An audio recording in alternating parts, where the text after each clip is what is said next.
All right, let's talk Las Vegas Raiders. We're less than 29 days away from the NFL draft, which means we're starting to see all of the different smoke screens and strategies, different moves, what teams are angling in which directions. And it looks like the Raiders, and more importantly, headman Antonio Pierce, has a few interesting comments. I think this is part of an overall strategy for the Raiders.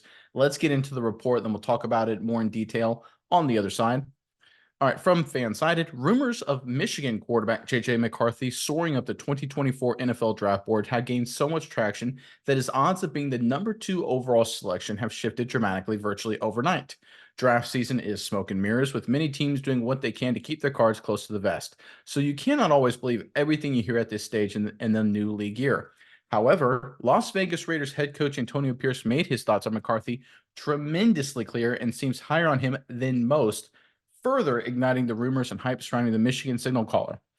Quoting Antonio Pierce, JJ McCarthy, you're talking about a national champion, a winner. So I don't know how he's not in the top 3, Pierce said.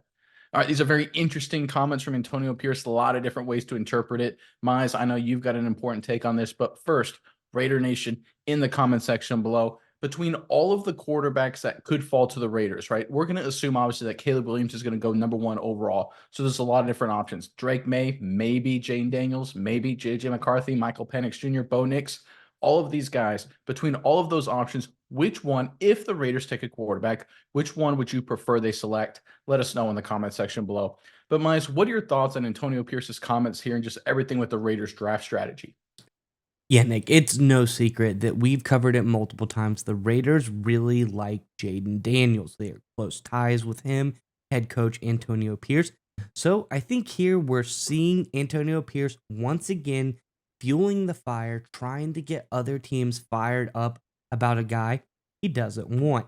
I'm not saying that he doesn't believe these things about JJ McCarthy and that JJ McCarthy isn't a good player, but he really likes Jaden Daniels and anything he can do to get another guy off the board before the Raiders get their draft pick selection in to helpfully get their man, he's gonna do it. And we've seen this, and I think this is ever more important because there have been conflicting reports. Obviously, we've seen ties with Washington and JJ McCarthy a lot recently, but there are some pundits who are saying that LSU's Jaden Daniels has been tied to the Commanders at times. So I think Pierce sees these things as well, and he's like, listen, I'm going to egg this thing on as much as possible to try to get the people in the Commanders front office to think that we're going after him as well. Just so, I mean, the Commanders obviously they have the leg up because they have the number 2 draft pick, but you want to make them feel like they're making the right pick. I think this is again a great gamesmanship by Antonio Pierce, just showing he really has come into this head coaching role and been able to play the game very, very well. And it's interesting because we've seen other teams like the Pittsburgh Steelers where their GM is the one kind of being the guy behind the scenes pulling the stream. Same thing with the Chicago Bears and Ryan Poles. Their GMs are the ones who really do it. But for Antonio Pierce to be the head coach and take the leading role of kind of pulling the strings, I really like that from him. And I think he's done a tremendous job so far.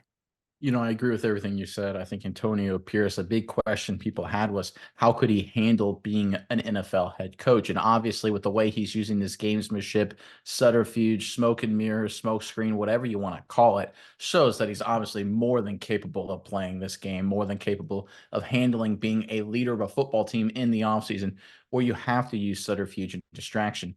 But let's talk about specifically hyping up JJ McCarthy, because one of the things I think is very interesting, and we see this a lot of times with new head coaches and new GMs. Now, we're not talking about the Raiders here. We're talking about the Washington Commanders at number 2, and we're talking about the New England Patriots at number 3. In those situations, those kind of newer guys newer to the role, they're more liable to listen a little bit to the crowd, right? And sometimes it's listening more to the owner, right? The owner, they watch sports talk, they follow the media, they hear how great JJ McCarthy is. Suddenly the owner's in the air, suddenly the GM's like, don't want to make the new boss mad at me day one. I guess we're going to go McCarthy, right? We'll reach. Maybe we'll make a mistake at 2. Maybe the Patriots then go Drake May. Then a lot of things could fall and happen. And maybe one of these top flight quarterbacks falls to the Raiders, or the Raiders find themselves in a position to trade up, right? So again, it's all playing that game, but there's also a real chance it could work out for a team like the Raiders, because all you need is either the Vikings or the Patriots. New head coach, new GM for both of those franchises to listen to the noise a little too much, listen to the crowd, maybe their ownership group, listens a little too much as well. It influences them. And if they do that, it could open up a big opportunity for the Las Vegas Raiders. And look, credit to Antonio Pierce for driving that hype train along, man. And one of the things that's important to understand about Pierce, everyone knows he's, a straight shooter. He's known for being really blunt, really honest. He's got that obviously former player Dan Campbell, Detroit Lions kind of vibe to him in that regard.